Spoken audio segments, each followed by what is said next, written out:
Xin chào và chào mừng các bạn đã trở lại với phân tích game. Ở video này, chúng ta sẽ phân tích một tựa game rất bạo lực, máu me và quan trọng nhất là cực kỳ bán bổ.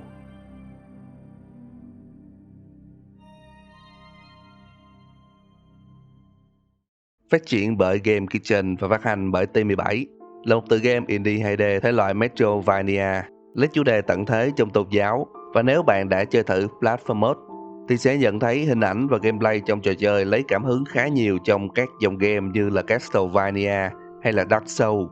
Cơ bản thì thế giới trong Platform Mode được gói gọn trong hai chữ: đau khổ. Từng giây trong thế giới của Platform Mode, mà cụ thể là lục địa Custodia, đều được mô tả thông qua máu và sự hành xác. Sự đau đớn của từng cá thể sống, và dường như đó là điều không bao giờ ngừng nghỉ, và tất cả làm cho Custodia trở thành một nơi đen tối và mang đầy sự bí ẩn thú vị. Trước khi tóm tắt cốt truyện, mình sẽ nhắc các bạn rằng Platform Mode là một tựa game mang đậm yếu tố tôn giáo, và trong video này mình sẽ sử dụng rất nhiều những từ ngữ nhạy cảm. Nhưng hãy nhớ rằng toàn bộ câu chuyện chỉ là nội dung giả tưởng của nhà làm game, nên hy vọng các bạn sẽ không suy nghĩ quá sâu vào yếu tố này. Trong Platform Mode, bạn vào vai một chiến binh vô danh, đội một chiếc mũ kỳ quặc và được biết đến dưới cái tên là kẻ chuộc tội, mà trong video này mình sẽ tạm gọi tên anh ta là Penitent. Penitent tỉnh dậy giữa một rừng xác chết trong một phế tích được gọi là Brother of Silent Sorrow. Không hề có một lý do tại sao anh là ở đây, nhưng với biểu hiện của Penitent thì có lẽ anh biết mình phải làm gì. Tìm cách rời khỏi khu phế tích, một tên cai ngục to lớn xuất hiện. Penitent hạ gục hắn, đồng thời với chiếc mũ trên tay, anh đổ đầy máu tươi của tên cai ngục và đội chúng vào đầu. Bước ra khỏi phế tích, Penitent nhìn thấy ai đó đã đợi sẵn, và đó là lần đầu tiên anh được gặp Deogracias. Hắn tự giới thiệu bản thân là nhân chứng và là người truyền đạt ý muốn của sự mầu nhiệm. Deogracias nói rằng thứ mà Penitent đang tìm kiếm là nguồn gốc của mầu nhiệm khổ đau, và anh sẽ tìm thấy nó tại nơi cao nhất của nhà thờ Mother of Murder, một nhà thờ cổ nằm ở vùng xa xôi và hoang vắng nhất mà ngay cả Deogracias cũng chẳng hề biết sự nguyền rủa nào đang được canh giữ bên trong. Hắn chỉ biết rằng để có thể bước vào nhà thờ, Penitent phải sở hữu 3 dấu chỉ đền tội đang nằm rải rác khắp cõi Custodia. Chuyến hành trình đưa Penitent đi qua các vùng đất, từ ngôi làng Ambero đến miền đất hoang tàn tích của nhà thờ Mercy Dream, đồng thời là nơi ngự trị của Ten Pedas, con quỷ khổng lồ mình người đầu dê. Penitent đã đánh thức con quỷ và chiến đấu với nó. Sau khi hạ gục được Ten Pedas, Penitent bước vào một hành lang nơi mà anh được nhìn thấy một bức tượng người đàn ông đang ngủ. Anh quỳ xuống cầu nguyện, và khi mở mắt, anh thấy mình đang đứng trong một hoang địa. Lúc này anh được gặp một khuôn mặt bằng vàng của một người đàn ông. Ông ta nói rằng hành động quỳ trước thánh thể đã giúp Penitent có thể diện kiến và sở hữu dấu chỉ đền tội. Tỉnh dậy khỏi giấc mơ, Penitent nhận ra trên tay anh là dấu chỉ đền tội đầu tiên. Bước ra khỏi Mercy Dream, anh gặp lại Deogracias. Hắn nói với Penitent rằng khuôn mặt mà anh đã gặp trong giấc mơ chính là thực thể Holy Visage, một trong 3 vị thánh nắm giữ các dấu chỉ đền tội được sự mầu nhiệm lựa chọn. Và như thế, Penitent tiếp tục thu thập những dấu chỉ còn lại, và dấu chỉ thứ hai nằm trong một tu viện trên đỉnh núi tuyết. Tại đây, anh đã chiến đấu với thực thể canh gác Jared Visage để có được quyền diện kiến Holy Visage và sở hữu dấu chỉ đền tội thứ hai. Tiếp tục nhiệm vụ đưa Penitent đến núi Tro Tàn. Trên đường đi, anh bị tấn công bởi một nữ hiệp sĩ với đôi cánh đỏ. Sau một hồi chạm trán thì cô ta biến mất, với việc không có bất kỳ manh mối nào về nhân dạng. Penitent tiếp tục chuyến đi sâu vào trong núi Tro Tàn, dẫn anh đến địa đạo Jondor. Tại đây, anh đã chiến đấu với 3 nữ tư tế, đồng thời cũng là những kẻ canh gác. Penitent đã vượt qua các tư tế để diện kiến Holy Visage và đồng thời nhận dấu chỉ đền tội cuối cùng. Nhận biết được một cá thể đã sở hữu đủ cả 3 dấu chỉ, cánh cửa phong ấn của nhà thờ Mother of Murder lúc này đã mở ra. Hướng thẳng đến nhà thờ, khi đi ngang qua cầu Tam Kỵ Sĩ thì bất ngờ Penitent bị một tên hiệp sĩ cầm chùy tấn công. Khi đang đánh nhau được một lúc thì nữ hiệp sĩ với đôi cánh đỏ xuất hiện, và lúc này Penitent rơi vào hoàn cảnh 1-2. Một đòn chí mạng được tung ra, lấy mạng tên hiệp sĩ cầm chùy, và ngay lúc đó, nữ hiệp sĩ kia cũng biến mất. Bước vào bên trong khuôn viên của nhà thờ Mother of Murder, Penitent gặp được Deogracias. Hắn nói với anh rằng những hiệp sĩ mà anh chạm trán tại cầu Tam Kỵ Sĩ tên là Peteva và Esdras, những hiệp sĩ hộ vệ của Đức Pháp Vương Estriba. Tại nhà thờ, Penitent nhìn thấy một gốc cây lớn. Deogracias kể rằng gốc cây này được gọi là Knot of the Tree World, vật chứng minh cho sự hiện diện của mầu nhiệm đầu tiên. Mầu nhiệm này xuất phát từ một câu chuyện cổ. Nó kể rằng một thanh niên do muốn sám hối tội lỗi kinh hoàng đã ngồi dưới một gốc cây và cầu xin đấng tối cao ban cho anh sự đau đớn thể xác để anh có thể xóa bỏ sự giằng xé trong linh hồn mình. Và thế là mầu nhiệm xuất hiện. Thân cây bám lấy tay chân của người thanh niên và xoắn chặt chúng vào nhau. Điều đó khiến cho người thanh niên thực sự đau đớn, nhưng cho đến khi chết, anh ta cũng không hề nói một lời. Sau khi người thanh niên chết đi, rễ cây ngày một phát triển và hàng năm, từ trong thân cây, vàng nóng chảy ra ngoài. Người dân toàn cõi Custodia đều biết câu chuyện này và từ đó tôn vinh người thanh niên như một biểu tượng về đức tin, và họ cũng tin rằng sự đau đớn thể xác sẽ xóa bỏ những tội lỗi của linh hồn. Hướng đến điện thờ tại nơi cao nhất của nhà thờ Mother of Mother, Penitent gặp một nữ hiệp sĩ giáp vàng đang đứng đợi sẵn. Cô ta tên là Cristanta và nhiệm vụ của cô ta là ngăn chặn hành trình của Penitent. Sau khi đánh bại Cristanta, Penitent ra đòn kết liễu, nhưng cô ta đã kịp trốn thoát. Bước vào điện thờ của Pháp Vương, mặt đất trắng xóa do bị tro bao phủ. Penitent nghe thấy một giọng nói vang lên, nói rằng trong giấc mơ, Pháp Vương đã nghe thấy bước chân của Penitent ngày một gần. Đức Pháp Vương tự giới thiệu rằng mình là Escriba, hậu vệ của sự mầu nhiệm và là hiện thân của sự mầu nhiệm. Với thanh gươm vàng trên tay, ông ta đã giao chiến với Penitent. Cuộc chiến xảy ra khá nhanh, nhưng ngay sau khi hạ gục được bản thể con người của Escriba, ông ta quay trở lại với bản thể thần thánh cùng với cái tên mới, đứa con cuối cùng của sự mầu nhiệm. Cuộc chiến này diễn ra lâu hơn, nhưng cuối cùng nó cũng kết thúc, và thế là giáo hoàng Escriba, đứa con cuối cùng của sự mầu nhiệm, đã bị tiêu diệt. Hướng vào trong điện thờ, Deogracias đã chờ sẵn. Hắn nói rằng Penitent vẫn còn một nhiệm vụ cuối cùng phải thực hiện. Penitent nhìn lên đỉnh núi Tro và anh thấy một ngai vàng đang ngự trị, lấp lánh và cô độc. Bước gần đến ngai vàng, Penitent rút kiếm tự đâm mình. Một nguồn sức mạnh từ trong thanh kiếm truyền vào cơ thể anh, khiến toàn bộ cơ thể của Penitent trở thành một gốc cây. Một thời gian sau, yên bình trở lại toàn cõi Custodia. Người dân bắt đầu tôn vinh thân xác anh như một đấng cứu thế, người được cho là tự nguyện hy sinh bản thân, đồng thời phá vỡ lời nguyền mà mầu nhiệm khổ đau đã gây ra.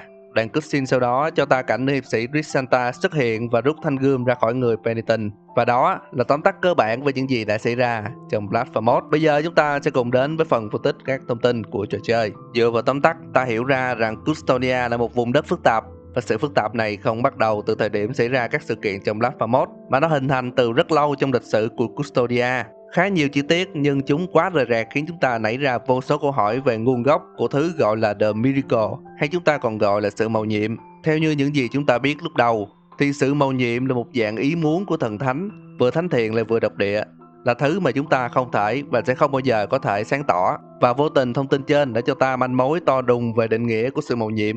Và nếu gói gọn lại thì sự mầu nhiệm được đề cập trong Blasphemous là một cách nói chung cho ý muốn của thần thánh. Và ý muốn của thần thánh thì có hai dạng là ban phúc và trừng phạt. Vậy là chúng ta đã hiểu về cụm từ The Miracle. Tiếp theo sẽ đến với The Cheat One. Thì The Cheat One dịch sang tiếng Việt là kẻ bị xoắn. Nghe có vẻ hơi khó hiểu, nhưng nếu liên kết với câu chuyện của Deogracias, ta sẽ hiểu ngay rằng The Cheat One chính là từ dùng để gọi người thanh niên bị hóa thành cây khi xưa. Và tại sao The Cheat One lại nổi tiếng như vậy thì nghe đoạn cuối của câu chuyện ta biết rằng The Cheat One là một biểu tượng chứng minh cho đức tin và sự tồn tại của mầu nhiệm, và có lẽ cũng vì thế mà việc hành hạ thân xác cũng là một cách để thể hiện cho sự sám hối.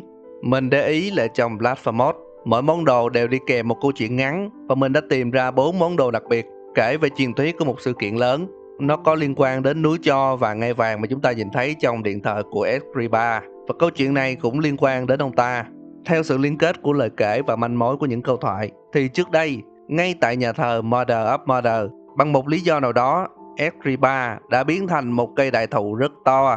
Nó to đến mức đâm thủng cả trần nhà, và những cành cây kéo dài bao phủ khắp nhà thờ. Nhưng một ngày nọ, các giám mục và tử tế dưới quyền của Escriba đã đốt cây đại thụ, và nó đã cháy rực trong suốt 90 ngày đêm. Khi ngọn lửa tắt đi, cây đại thụ bây giờ chỉ còn là một núi tro, nhưng trên đỉnh của nó vẫn hiện diện ngai vàng. Sự ham muốn quyền lực khiến các giám mục và tử tế mở mắt. Họ giẫm đạp lên nhau và cố gắng trèo lên đỉnh núi tro nhằm chiếm lấy ngai vàng, nhưng kết cục là núi tro đã nuốt chửng tất cả bọn họ. Sau đó, một sự kiện kinh hoàng xảy ra. Từ trong núi tro, những giám mục và tử tế hồi sinh dưới hình dạng một bầy quỷ. Đám quỷ này được gọi là đội quân của sự trừng phạt và là hiện thân của mầu nhiệm khổ đau. Còn một chi tiết nữa là người được hồi sinh cuối cùng trong bầy quỷ chính là Pháp Vương Escriba, nhưng dưới hình dạng quỷ dữ. Đó cũng là lý do vì sao ông ta gọi mình The Last Son of the Miracle. Từ đó, ta có thêm manh mối rằng Escriba chính là nguồn gốc của mầu nhiệm khổ đau, và mầu nhiệm này là sự kiện khởi nguồn và là câu trả lời cho việc tại sao toàn cõi Custodia lại tràn ngập quỷ dữ. Điều chúng ta còn thắc mắc trong câu chuyện này là nguyên nhân lý do vì sao Agrippa lại hóa thành cây đại thụ và tại sao ngai vàng kia lại có tên là The Turn Throne. Thì trước tiên, Turn Throne là từ ám chỉ rằng ngai vàng này đã bị xoay lại. Ý là bình thường các bạn coi phim thì sẽ thấy ngai vàng quay về phía các quan thần, nhưng trong trường hợp của The Turn Throne thì ngai vàng quay lưng lại. Điều này ám chỉ là Agrippa đã quay lưng lại các giáo dân của mình. Mình có giả thuyết cho lý do vì sao Agrippa lại quay lưng với giáo dân của mình. Có lẽ vì những giáo dân đang tôn thờ The Just One, còn Agrippa thì tôn thờ đấng tối cao, chính là đấng tạo ra The Just One. Sự xung đột đức tin giữa Agrippa và giáo dân đã khiến cho ông buồn rầu, và thế là ông quay lưng lại với giáo dân của mình, tạo ra The Turnstone. Sự buồn rầu khiến Agrippa ngày càng khô héo, và thế là đấng tối cao đã thực hiện một mầu nhiệm khiến cho thân xác của Agrippa trở thành cây đại thụ. Tưởng chừng như các giáo dân sẽ tôn thờ cây đại thụ, nhưng từ lúc Agrippa quay lưng lại với giáo dân, họ cũng đã quay lưng lại với ông ta. Và thế là cây đại thụ bị đốt, từ đó dẫn đến mầu nhiệm khổ đau. Có vẻ đó chính là truyền thuyết của Custodia. Bây giờ chúng ta sẽ phân tích đến nhân vật chính, Penitent One. Chúng ta thấy Penitent là một nhân vật bí ẩn. Ngay lúc mở đầu ta thấy Penitent đang nằm giữa một rừng xác chết. Những xác chết này đều mang chiếc mũ giống hệt Penitent, nên có lẽ những xác chết này cũng mang sứ mệnh gì đó giống anh ta. Thanh gươm mà Penitent sử dụng cũng không bình thường. Thanh gươm này có tên là Main Cuppa, được luyện từ trái tim tội lỗi của một người phụ nữ, người mà sau này trở thành phiến đá The Kneeling Stone. Sức mạnh của Main Cuppa không chỉ đơn giản là giết quỷ, mà còn là hấp thụ tội lỗi bên trong chúng. Trong tình tiết lần đầu Penitent nâng cấp thành Main Cuppa, ta sẽ thấy dòng máu chảy ngược, hoặc đúng hơn là máu đã bị hút vào bên trong bức tượng The Twist One. Dựa vào manh mối này, ta biết được mục đích của Penitent One chính là thanh trừng tội lỗi trên toàn cõi Custodia. Trong tập truyện mang tên The Kneeling, chúng ta sẽ biết chuyện gì xảy ra trước khi Penitent nằm trong đống xác chết. Ta thấy rằng Penitent đã có một trận chiến với Crisanta trước khi mọi thứ xảy ra, và chính cô đã ném Penitent xuống vực. Còn một chi tiết nữa trong truyện tranh, khi Penitent lần đầu cầm được thanh gươm Main Cuppa, người dẫn đường đã nói một câu rất lạ, đó chính là The sword of the father is born again, nghĩa là thanh gươm của đức cha đã được sinh ra một lần nữa. Và chữ một lần nữa này khẳng định cho việc thanh gươm Main Cuppa đã được sinh ra nhiều lần trước đó. Trước khi Penitent chạm vào thanh gươm thì đã có rất nhiều người sử dụng nó. Và điều này cho mình giả thuyết rằng ngay sau sự kiện đấng tối cao thực hiện mầu nhiệm khổ đau, giải phóng tội lỗi từ núi Cho nhằm trừng phạt toàn cõi Custodia, thì ngay lúc đó đấng tối cao còn thực hiện một mầu nhiệm khác. Đấng tối cao đã âm thầm tạo ra một vũ khí hấp thụ sự tội lỗi, để đến một ngày ai đó sẽ cầm lấy thanh gươm và chấm dứt mầu nhiệm khổ đau. Và đương nhiên việc cầm kiếm thì dễ, nhưng việc giết quỷ mới là phần khó. Và phần khó nhất chính là đối đầu với Crisanta, tổng lãnh hộ vệ của Đức Pháp Vương Agrippa. Và điều đó dẫn đến tình tiết Penitent bị Crisanta chém chết và quăng xuống hố xác. Và có vẻ đó cũng là kết cục chung của tất cả những xác chết trong hố. Điều khác biệt ở Penitent với những xác chết khác là anh ta được tái sinh. Và sự tái sinh này xảy ra khi Penitent được sự mầu nhiệm hy vọng lựa chọn. Nói cách khác là thanh gươm Main Cuppa đã tìm ra chủ nhân thực sự của nó. Ban đầu thì mình suy nghĩ là tại sao Crisanta không giấu thanh gươm Main Cuppa luôn, để không ai có thể sử dụng nó. Câu trả lời đơn giản là vì cô ta không thể làm thế, vì thanh gươm là một dạng mầu nhiệm, mà mầu nhiệm là ý muốn của đấng tối cao. Main Cuppa không phải là một thanh gươm dưới dạng vật chất để ai cũng có thể cất giấu nó. Theo mình nghĩ, nếu người sở hữu thanh gươm không được sự mầu nhiệm lựa chọn, thì thanh gươm sẽ tự biến mất và sinh ra ở một nơi khác. Trong truyện tranh, Crisanta từng nói với Penitent rằng sự chuộc tội của họ tuy khác nhau nhưng bổ sung cho nhau, tuy đối nghịch nhưng không thể tồn tại nếu thiếu nhau. Điều này cho ta hiểu rằng Penitent và Crisanta đều phục vụ cho một chủ thể chung là đấng tối cao, nhưng Crisanta là người bảo vệ mầu nhiệm khổ đau, còn Penitent là người bảo vệ mầu nhiệm hy vọng. Hành động Crisanta rút thanh gươm ra khỏi thân cây khiến nhiều người sẽ nghĩ rằng cô ta đã phá phong ấn. Nhưng mình lại nghĩ rằng rất có thể hành động đó ám chỉ cho việc Crisanta sẽ sử dụng thanh kiếm Main Cuppa để giết quỷ cho phần tiếp theo của trò chơi. Và đó là giả thuyết của phân tích game cho truyền thuyết và cốt truyện của tựa game Blasphemous. Nếu có gì không hợp lý hoặc sai sót, các bạn hãy comment ngay bên dưới nha. Phải nhớ những gì mình nói trong video chỉ là giả thuyết thôi. Đừng quên để lại một like, share và theo dõi phân tích game. Mình là Zeno và chúng ta sẽ gặp lại nhau ở video sau nha.